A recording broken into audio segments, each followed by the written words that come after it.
Hi, everyone. Hello. Welcome. Hi, Joel. I see that you're there. Oh, hey, David.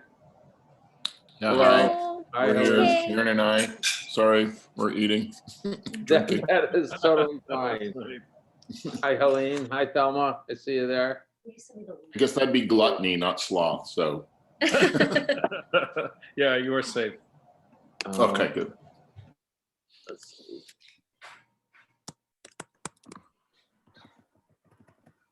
Where is it? I'm just sending a link here.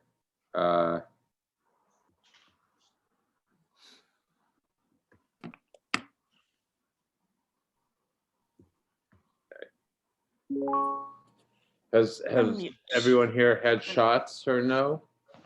Yes. 2, 1,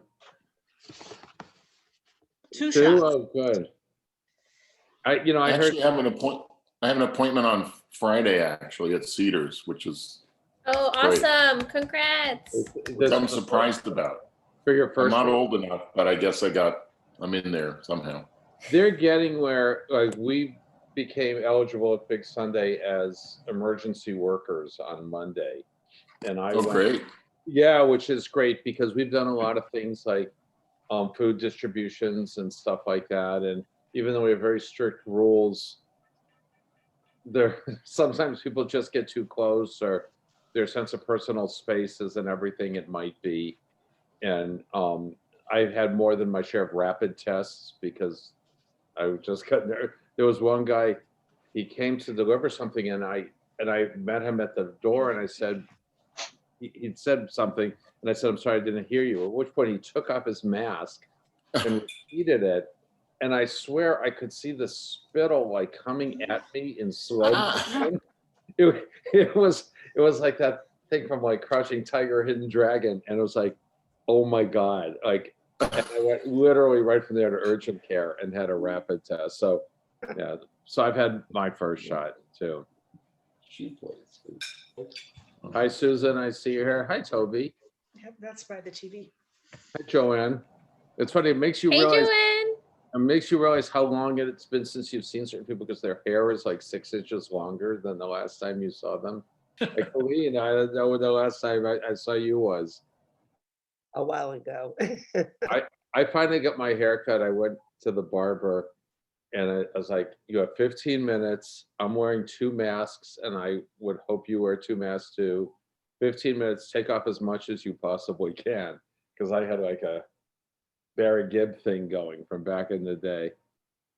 Well, even though I've been fully vaccinated, I think I may actually ask my hairdresser to come to the house and cut my hair, because I'm still feeling cautious about too much closeness. And it doesn't hurt to be safe.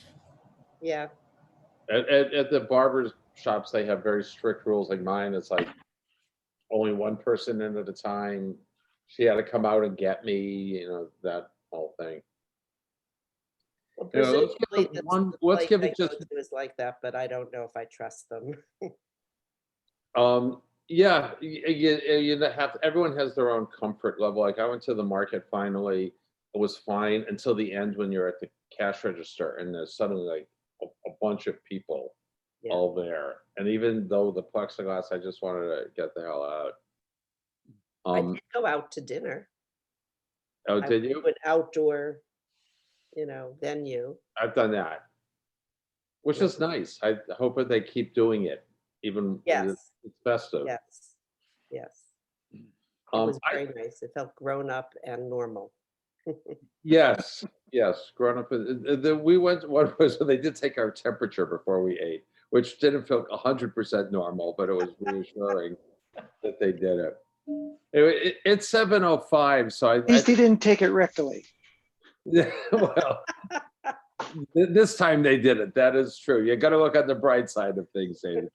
Thank you for that, and for the image of that.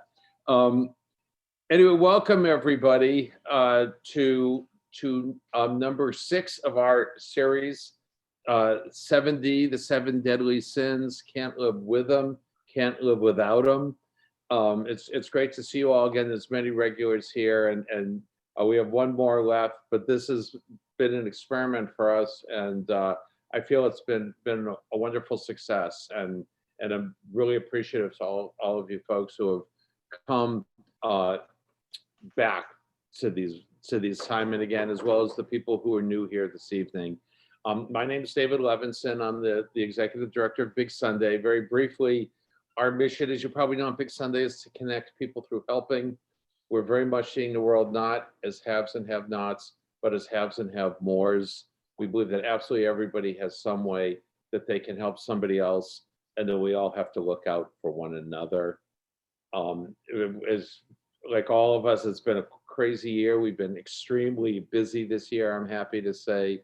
I'm also happy to say that this week we have on Friday night trivia for those who are interested, which was a lot of fun, all online. Starting next month in April, we're doing something called Wild and Woolly April, which we're focusing on animals all month. We'll continue to do all the things we do, our weekly food giveaways and the relaxation sessions and everything else. But we thought after a year of a pandemic and economic chaos and a divisive election and reframing the racial history of our country, it might be a relief to spend a little time thinking about cats and dogs and trying to get them a home. So we're going to be focused on that, and we're even going to have a few in-person volunteering things too, outside and distance, but in person. So we hope you can join us for those. So tonight we're going to discuss sloth. I will say that though it is listed as one of the 7 deadly sins and a vice, at this moment, personally, I think it's aspirational, and I wouldn't mind a little slothfulness, but that's just me.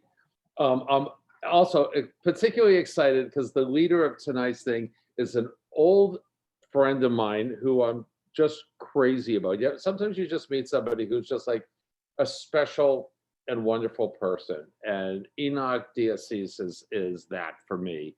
I've known Enoch for years, and I'm going to quickly read you his biography. Enoch was born in Brazil, as you will know as soon as you hear him speak, and grew up in a family of 10 brothers and sisters. He worked in some of the most impoverished areas of Brazil and later became a national leader in his Presbyterian denomination. He studied anthropology, theology, and Latin American history in Brazil before moving to pursue grad studies to the US in the year 2000. In the States, he studied cultural anthropology and also earned an MBA degree. He's been engaged with issues of social justice throughout his life and has traveled and worked in about 100 countries and supported the formation of national leaders in Latin America, Africa, and Asia. He worked for the Fuller Theological Seminary and was a pastor at Bel Air Presbyterian Church that some of you might be familiar with and with whom we've worked a lot at Big Sunday. Enoch moved to Africa in 2014 and then moved back to LA a week before the pandemic closed the world in 2020. We don't blame him for that, but I think the timing is a little suspicious. Enoch works now with a foundation that supports the work of leadership development and peace and reconciliation in Africa. He also works in the insurance industry, especially helping nonprofit organizations to start or enhance the employment benefits they offer to their employees. And if you're interested, please let him know. And as if all that weren't enough, Enoch was one of the original board members of Big Sunday on our founding board. And I remember when we first put our board together, Enoch was a big ask for me. And I was actually nervous to ask him if he'd be on our board. But he was just somebody who I met and it's like, I really want this guy involved with this organization because he's such a wonderful guy with such a big heart. So with that, thank you all for joining us. And Enoch, I'm going to turn it over to you. Thank you so much, Dave. Thank you for your kind words. I'm glad to be here. So, folks, here's the thing. Back in September of last year, I think September, I got a call from David. And David, it's so direct, and he quickly said to me, hey, Enoch, we are talking about sins, basically we're talking about the 70 deadly sins, and I thought about you. Then I thought to myself, which sin was he thinking when he thought about me? Then later on, he told me that he was inviting me to be part of this conversation today. And when he invited me, I was excited and scared. And then I found out that the sin that I will talk about in conversation with you guys today would be sloth. So I had two fears. The number one was, since you guys can see that I speak English with accent, and my first language is Portuguese. I speak some other languages too, but my first language is Portuguese. For Portuguese speakers, any word that has a TH is a hard one for us. So I asked my kids and some friends for them to speak the word sloth to me a bunch of times until I was good at that. So right now I would not make any mistakes with sloth. Right, you guys got it? Is the scene? Okay, got it. But sometimes I will give you the verb, all right? And you put this in the right tense, because that's your job, not mine sometimes, all right? But the second concern that I had was about, and I said this to you, Dave, it was about, is slothfulness a relevant thing for the American culture today? My first thought was it must be the most irrelevant of all the 7 deadly sins that we discussed about, that we're talking about.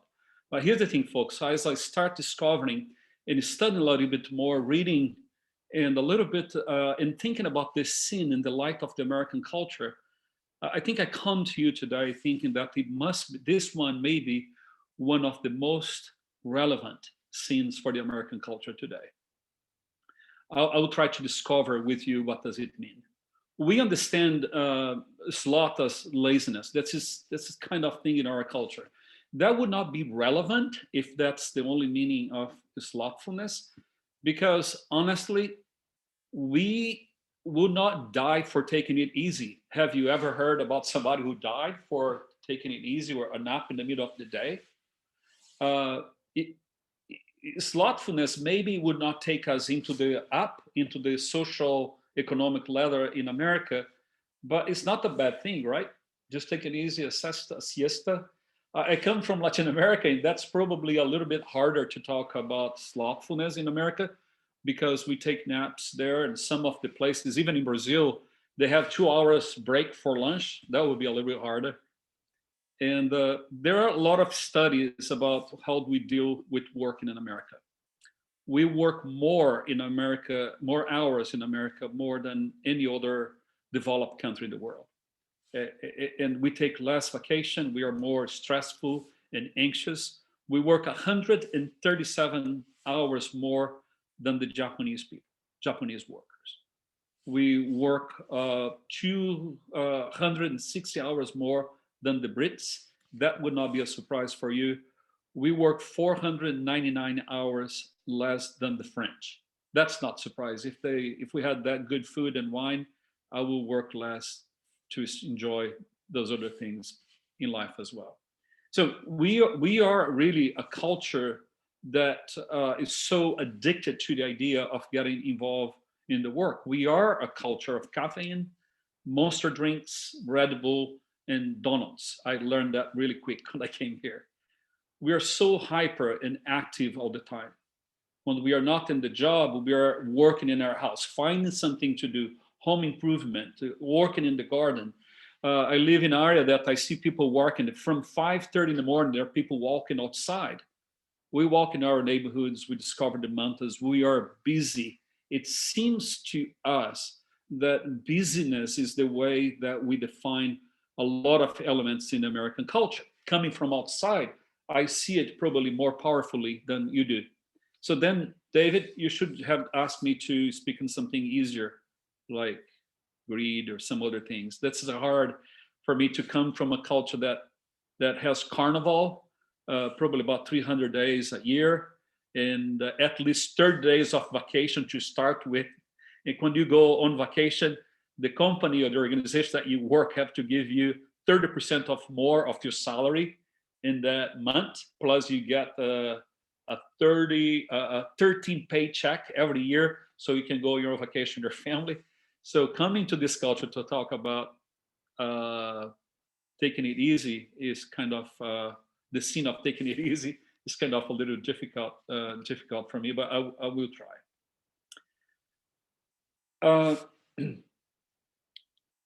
In one way, we are the culture that it's constantly in the go, go, go. We are overloaded with things to do. We suffer from anxiety. Even the thought of not being relevant enough, we suffer anxiety of that. We praise workaholism as a virtue in America. Not so many years ago, I worked for a wonderful nonprofit organization. And I kind of boast myself in pride to say that I worked 80 to 90 hours a week. I was at work. And nobody else complained. I became a kind of a hero, even though in the process that I was almost burned myself out. But that was part of the culture, the way that we organize ourselves with this idea of working, working, work.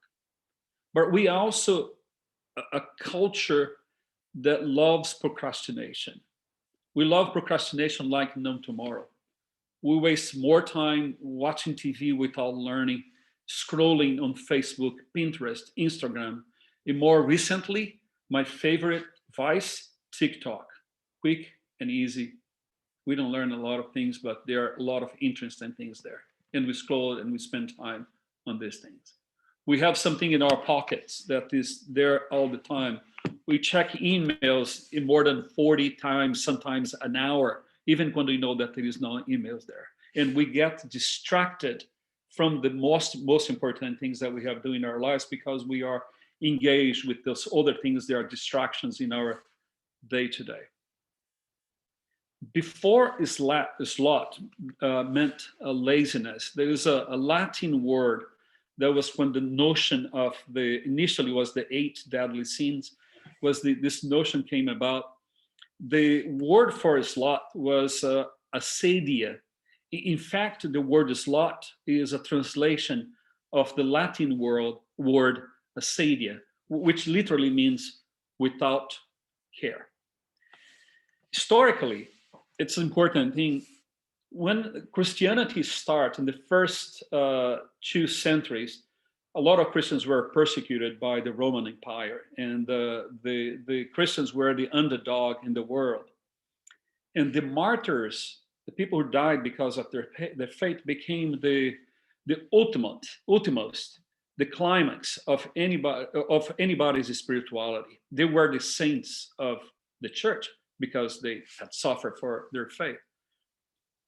When the church became more influential in the Roman Empire, a group of people from the church they were called later as the fathers and mothers of the desert, or the desert monks.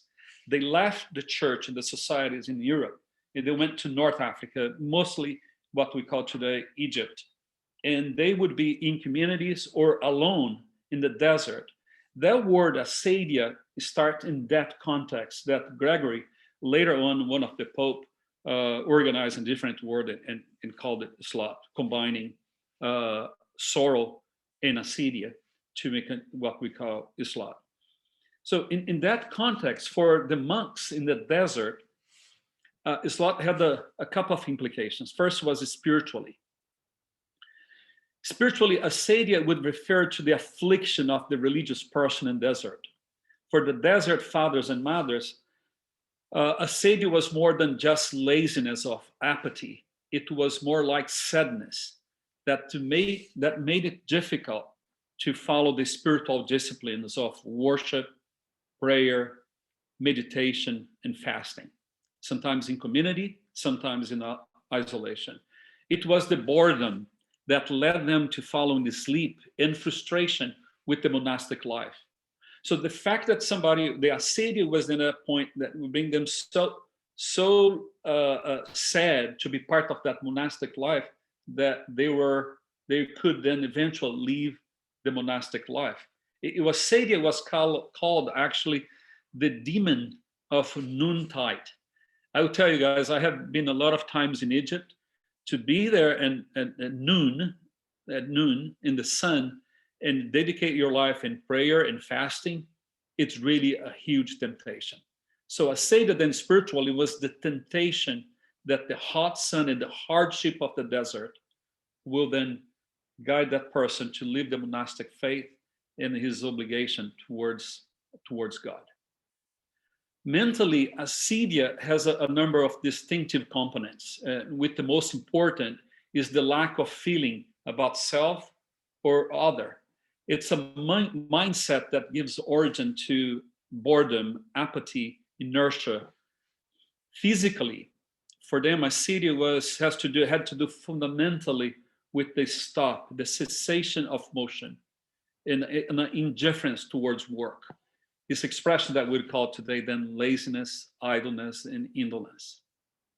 There is a fundamental difference. So that's an interesting thing I found out in my reflection these days between the sin of Sloth and the other 7 deadly sins. The difference is that all the other sins were sins of commission. You would do that. We know what each one that would call for an action that would be then sinful and separate humanity, the humankind from God. The slothfulness is the no action, is the sin of omission, not of commission like the others, but it's a sin of omission. You know, we know that pride goes before the fall. Anger can lead to violence. Lust may destroy a person from inside. Envy creates bitterness in our relationship with others. Gluttony can lead to premature and unnecessary death because of what it does to us. Throughout the history of the church, the Christian church, some theologians have said that sloth should not be accounted as a capital sin. It may be theologically one of the most difficult sins to define. For some of them, sloth is so connected to the idea of self-pity. Probably one of the most important theologians in the history of the church was Aquinas, that wrote extensively about the seven deadly sins. I'm going to share a screen with you. There is a quotation that I would like to share with you. Okay. You see, I told you that sloth is the only sin that has its own animal. So Aquinas says that sloth is the sorrow about the spiritual good. And he defines it also as the sluggishness of the mind, which neglects to begin good. It's evil in its effect, if it is so oppresses man as to draw him away entirely from good deed. See, it's a sadness about the spiritual good. It's the inability, that was for Thomas Aquinas, it's a 13th century theologian, one of the fathers of the Catholic Church theologically, that it's the sadness about the spiritual good, that we are not even able to receive the goodness of God. And then he talked about this sluggishness of the mind, which neglects to begin good. It's evil in its effect. So oppresses the man as to draw him or her away entirely from good deeds. So we cannot see the goodness of God, but also we are driven away for experiencing and doing good in the world. It's fascinating, it's for me, this definition. And it seems that the attitude of the sloth is a twofold sin. First, because it rejects the spiritual good. In Christian theology would be God's love. And secondly, because it encourages us to refrain from employing that good in our relationships with God, with one another, in our community. The Catholic Catechism that has been throughout the years so much used for the church as one of the things that we learn as we are introduced into the life in the Catholic Church has some definition that may help us in our conversation tonight. See what it says about, share the screen again with you.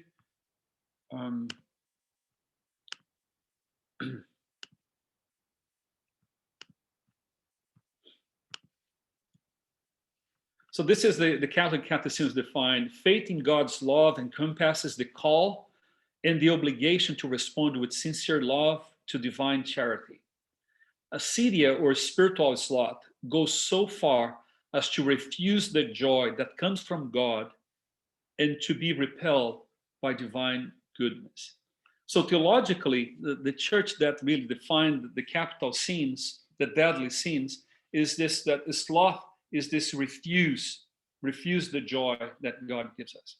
And then how it then influenced the way that we relate with others in the world as well. Dante, some of you guys mentioned Dante a lot in the talks in the previous years, and he has something to do to talk about sloth when he talked about the purgatory in one of the parts of the book. And he defines then, Dante in the Divine Comedy defines the sloth as the total lack of sufficient love. Sloth for him, for Dante, is not only laziness, but rather something very close to an omnipresent sense or omnipresent sin of our own day, which is boredom. So what I have learned from Dante, I read a little bit more again this last week, that sloth has more to do with boredom. And that, I think, it's one of the things that would be interesting to discuss in our culture in America.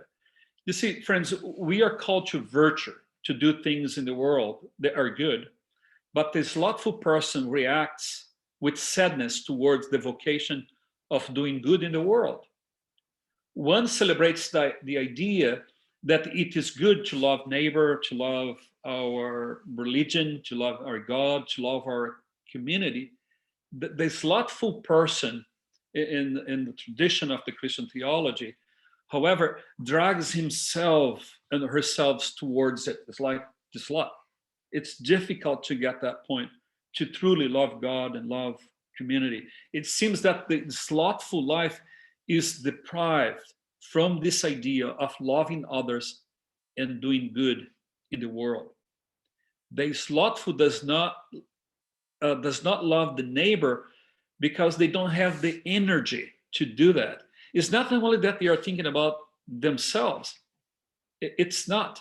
It's because it lacks the energy to do something that would be meaningful in the world and impactful for others. And I think sometimes to myself, if there is not a purpose in our lives to impact others close to us, in our family, in our community, and to make it better, what will be the purpose in our lives then? What will be the sense of relevance? The sin of slothfulness has a lot to do with this inertia. There's no passion for life. There is a word in Portuguese that I was reluctant to speak because my two kids are here, I saw them around, but it's the word tesão. It can be a sexual word when you're like, yeah, but it also means like when you have tesão, it's a sense of passion that we are engaged with life. We want to make a difference, we want to be there, want to engage and make a difference in the world. We want to be part of something great and fabulous.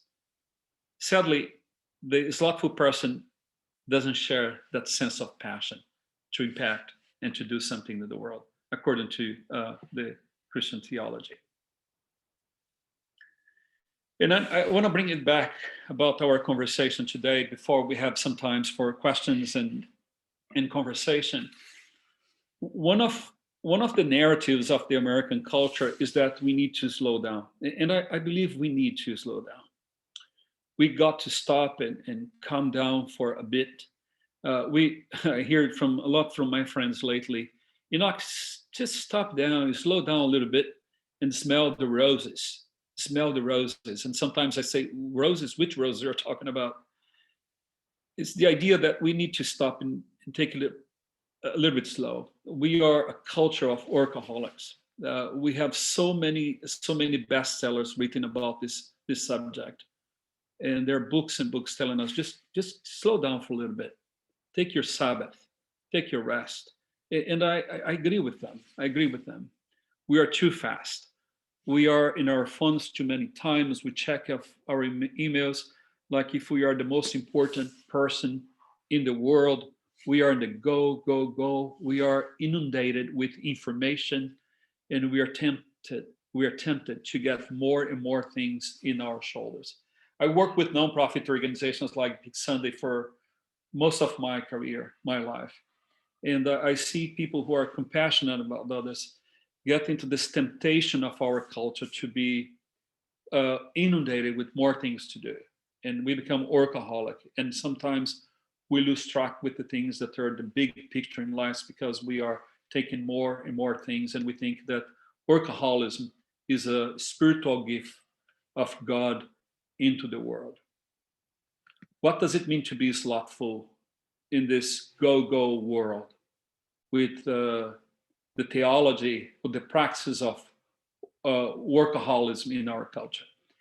I'm going to finish with talking about three things that I think in many ways, even, and I speak this with a lot of respect, as someone who is engaged with the culture, but at the same time understanding that I'm coming from outside, speaking into this culture that I embrace and I love and I celebrate, and I feel honored to be part these days. The first thing is that we often engage halfway with things, and we don't finish a lot of stuff. We got engaged halfway with family, halfway with friendships, halfway at work, and projects that we start but we don't finish. We don't complete things. Procrastination is so present in our cultures, in our culture. We put things aside. Even if we know that we're going to be worse off when we are procrastinating is so tempting for us that it's hard not to be part of it. We do too many small parts of many things, but we have hard time completing many tasks. We divide ourselves into small parts. It gives the idea that we are busy, we are engaged, but if we squeeze the orange of really accomplished things, there are not much just juice to come out of it because we're engaged with this culture. And for me, this procrastination and getting involved with the small things and little tasks and not completing the big ones is a form of sin of slothfulness in our culture. In my own life, my friends, I see the lure of sloth in my in unstructured time. I so often I feel that I need to create a structure, order my day, and set my priorities straight. Because the temptation to be lost in the many things and procrastination is there in front of me every day. The second thing is the substitution of what is important for the urgent. We live this tyranny of urgency around us. A person like Dave, I love you, Dave, but I know you get thousands of emails per week and people calling you to do all sorts of things. And they have the best vision, the best mission, the best projects for you to get involved. They have the vision. They think that you should have the vocation to do that. And then we find ourselves so engaged with a lot of things that are not bad necessarily, but they are urgent, and they take us away from the things that are the most important in life. So it's the urgent replaces the important, and so many times we give priority to the urgent because it's in our face. It's the email, it's the new projects, and the new idea that we need to develop. It's the work, it's the outside, it's the things that we find in the end of our lives that will be more meaningless, and we leave the more meaningful things in our lives. One of my closest friends in the world, I speak with him a couple of times every week. He is one of the most important leaders in the movement of peace and reconciliation among the tribal people, the tribals in the Congo. More than 6 million people have been killed in the Congo since 1994 in different wars in that country. His name is James Bianci. One time I was with him going and speaking in conferences and talking to leaders, and he told me, because I was constantly on the go, you have to do this. And he stopped me and said, Enoch, you Americans, he called me Americans, you Americans have beautiful watches. We don't have many watches here in Africa, but you know what? We have more time. You guys have watches, we have time to spend with one another. You guys have watches, but you don't have time to spend with your friends and with your families. We do it here. I think about that many times in my week. When we became slave of the time, the chronos, and we lose the perspective of the kairos, the opportunities, the most important things in our lives. And for me, my friends, this is the way that our culture, in the midst of our business, our schedules, we hide our slothfulness. Our life seems to be always filled with urgent matters. We are always rushing to the urgent. We may never get to the important things. We miss out on the things that are the most fulfilling in our lives. But I shared with you that I used to work with this wonderful organization, and I worked so many hours that I felt that I was running empty. You know, this was not only my own personal reality, it's the reality of many of us. Even in this crazy year that we had to disconnect a little bit from those schedules, many of us can't wait to go back to 120 miles per hour to the clock again. Maybe in the midst of the craziness, and of course it was horrible experience that we are going through together in the world today. That's horrible. We should not be experiencing that. But maybe if you just stop for a little bit and pay attention, maybe it's a great opportunity for us to really slow down, to set a way that our life will be more connected, our lives will be more connected to the things that are more important, to smell the roses, to just browse a little bit more, to see the trees, not only this grandiose things that we see, the forest of stuff to do, to spend more times with friends, to quiet down, to meditate a little bit more, to take care of ourselves a little bit more. So don't surrendering ourselves to the urgent things, but keep the most important things in our lives. And finally, just one more thing about slothfulness and priorities. I think that the deadly sin of sloth is more about priorities than it's about energy. It has to do something with energy, that passion with things in lives. But the sloth is failing to put our energy into the things that really, really matter in our lives. And finally, for me, the sin of slothfulness is when we create a kind of apathy that blocks us from dealing with critical things within ourselves and within our community. I will tell you, my friends, that so many times it's easy for us to pay attention in the things in the world, the small details of the emails and the Facebook and what is going on in the world, than to really stop down and see the things that we need to work out in our own lives. And slow down. And slow down. And get busy and filled with energy as we look within us. And I also think that slothfulness guides us towards this apathy about seeing the signs of no good in the world and not doing anything to transform it. Martin Luther King is so, that is everything for that we are doing. We can mention Martin Luther King and one thing, and I try to resist it because I don't think it's fair. Sometimes we take it out of context, but there is something that he wrote in a letter that we all know. The tragedy in our world is it's not the oppression and cruelty by the bad people, but the silence over by the good people. You know, he was right. We are lazy to get engaged with something that really makes a difference.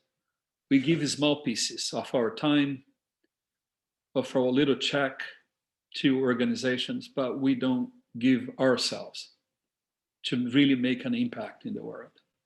You know, I tell people all over the world when I have the opportunity to talk about Big Sunday and how proud I feel to be with David and the team and this wonderful organization, that you are, guys, one of the beacons of light in this city.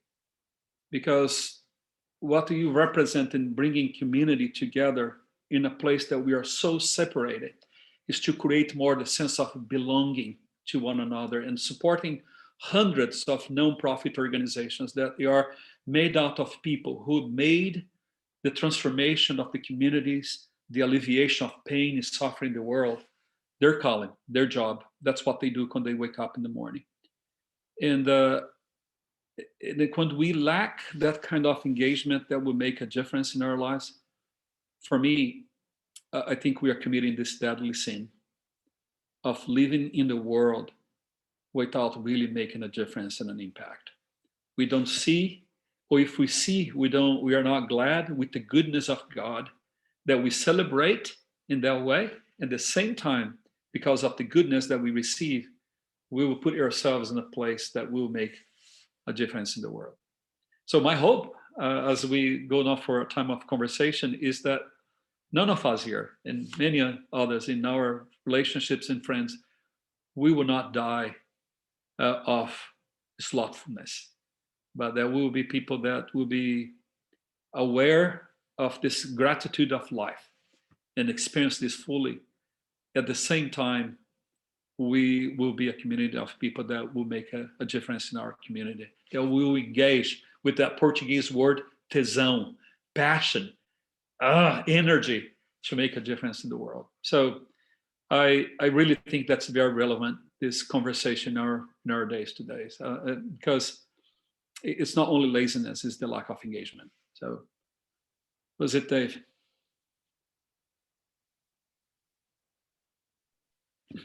Well, thank you. Like that was wonderful. I very, very moving, actually, I find. And so here's my question to you. Why do you think Americans are like this? I think this workaholism, it's really hard to say what we Americans, right? Because we are everything in one way. But I think the Protestant mentality that created the American civilization of work and progress, that there would not be progress or development without work. It's one of the consequences of that. And the other is this dream about upward mobility.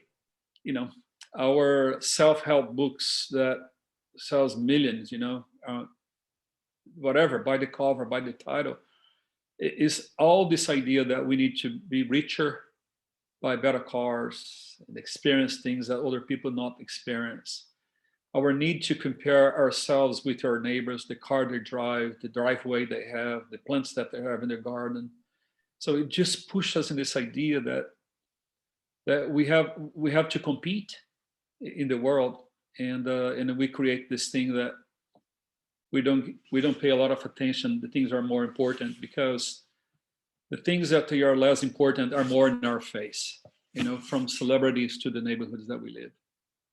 Well, it's interesting because anyone else, please weigh in, because to me, what's really interesting is that when you think of slothfulness, you think of like lying around and watching TV or doing nothing or taking a nap, but really it seems like what you're saying is that the real slothfulness is being lazy of thought, and you can be as busy as can be, but not taking the time to contemplate why you're doing all the things that you're doing, whether they are lofty things or not lofty things, or seemingly important in a worldly way, but taking the moment to stop and wondering why you're running 120 miles an hour, whether that's a good thing or a bad thing.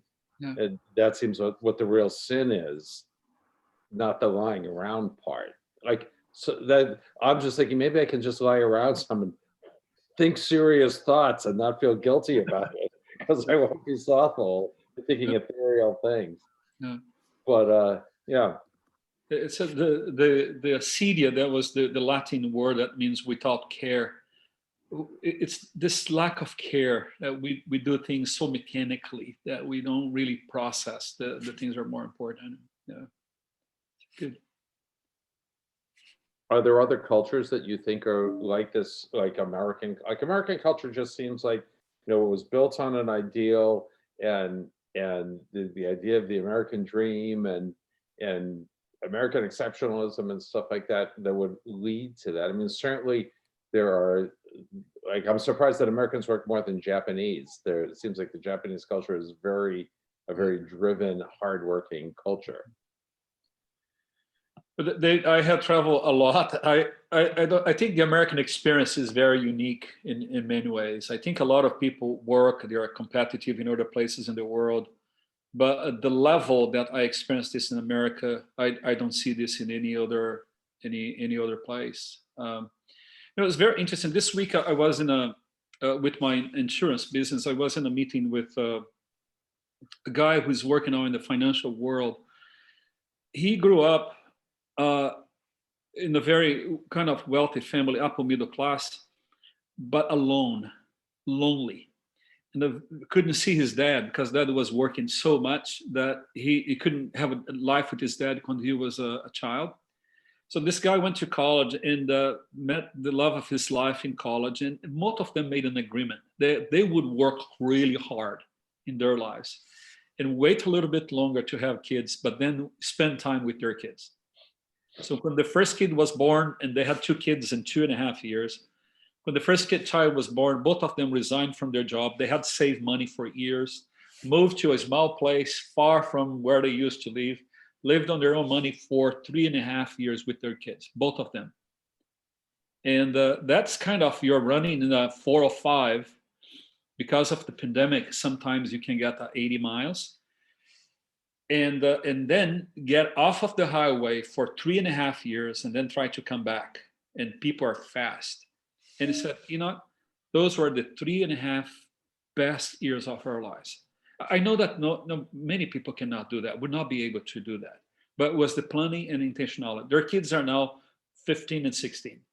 So their life and family had another quality. It's really, they were intentional, saved the money, moved to a simpler house, a simpler life, somewhere in the fields, and spent that time with the family. But during those 3.5 years, he was intentionally planning the rest of his life. He wrote this business plan during that time, and today runs a very successful company. He says, 5 o'clock, I'm home, have dinner with my family every day. I was jealous. Mm-hmm. Well, I love the way you refer to how the urgent replaces the important. Yeah. I think as somebody who's been chasing after trying to figure out which was urgent and important this whole week, which was, I don't know about the rest of you, for me, with suddenly everything hit the fan this week, and it was trying to keep all those balls in the air. I think that's a really interesting distinction between the two of them. Can I ask Enoch or anyone here? Ellie has a question. Oh, sure. I think you're on mute. Oh, am I okay? I think I'm not on mute, and yeah. One thing that I think what you're saying is so interesting, because I think we live in a culture not only of overwork, but also of constant distraction, as you've said. And I think that this kind of deep sloth, the sloth of not really thinking and not really taking action, is really imperiling democracy. And I think that, a lot of what we see happening on social media, where you see lies being promoted and people believing lies that are out there on social media, or even people who think of themselves as thoughtful people, but it's so easy to just scroll through on Twitter, which I do way too much, and just see people whose opinions agree with your own and not really look into it that deeply. And I wonder if we really took the time to think through more of what we're being assaulted with, visually, all the time in our feeds and on our social media and all this stuff, and really did the work of going, well, what is really going on here? What is this person really saying? And then also taking the sometimes difficult next step to say, okay, what can I do about it? Because sometimes what you're going to do about it is something that is really not something that you really feel like doing, like making phone calls, asking people to go out and vote, or knocking on people's doors, or writing a bunch of emails. I mean, no, that's not work that's going to make anybody feel really great about themselves. It's not glorious. It's not going to make you more money. But I feel like, at least for myself, those are the kinds of hard work that I avoid. The hard work of really thinking something through, and the hard work of taking like small, not very glorious actions towards what I know really matters to me. Thanks for saying that, Ellie. It was this, the relationship between slothfulness and democracy. I thought about going there, but I thought that somebody could take my right to vote, so I decided not to. But I think what you said about social media, it's so true. And part of how I get like, the thought of social media sometimes is this is nips and bits of everything. We never get the full picture. And it's so lazy in one way for the recipients, and also our criticism of someone. It's so lazy. Why is it so successful? I ask myself, because it's a bunch of stuff that has no foundation in truth and research, but we read more social media. We spend more time in social media, way more than reading books. We are impatient with something that has more than 140 words in our lives. It's part of this thing that we like the sample, the drops of engagement. That's part of what the social media is doing. I don't know what will be the consequence of that in the long term in our society, but it's probably much more. It's not causing it. It's more embracing what the society wants in many ways. So, and I think it's concerning, but I feel that they are at the same time, and I had conversations with people that they are looking for something more deeper and substantial as well. But I think it's great observation, Ellie. No, thank you for that. Yeah. To me, it's all that stuff. It's like eating popcorn. You just sort of do because it's there. Like at a certain point, you don't even think about whether you want it anymore. Just the bowl is there, so you've had some. You might as well keep eating it. But that's what a lot of that social media stuff is. The thing that I find alarming is that there's no nuance. There's no time to really think. Mm-hmm. Becky, did you have a comment? Just wondering kind of like the notion of the workaholism in America, and reading things like about like blue zones where there's people that live longer in certain parts of the world, like centurions, and how a lot of what I was reading with regards to that has to do with purpose. And definitely, I think like American culture, our purpose is often very much tied to our job and not necessarily things outside of that. And why maybe that's why there's such like a pull towards focusing everything on that versus finding something that's fulfilling outside of that. So, good question. Does anybody like to wait on that before I say anything? I think because it's interesting what, as David said, you redefine sloth. It's not laying around. It's being kind of emotionally lazy and not doing what's important. And I hope I'm following up on what you said, Becky. I don't know. But I think what I would be interested to know that your friend with the 2 kids, where they took the 3 years off, when they're 68, 72, what their, where their zest comes from. Because I think in America, and maybe, I only know, I've traveled around a lot, but I really only know this culture. You have to kind of redefine what your passion is. Like if it's kids, which I think most of the few people I know here, the kids leave and they form their own lives. I mean, that's our, you know, and I mean, my daughter is in Paris and her boyfriend's parents live right nearby, and his grandparents. So, but we don't, you know, usually don't have that. So it doesn't have to be family, but whatever it is, I think it's about.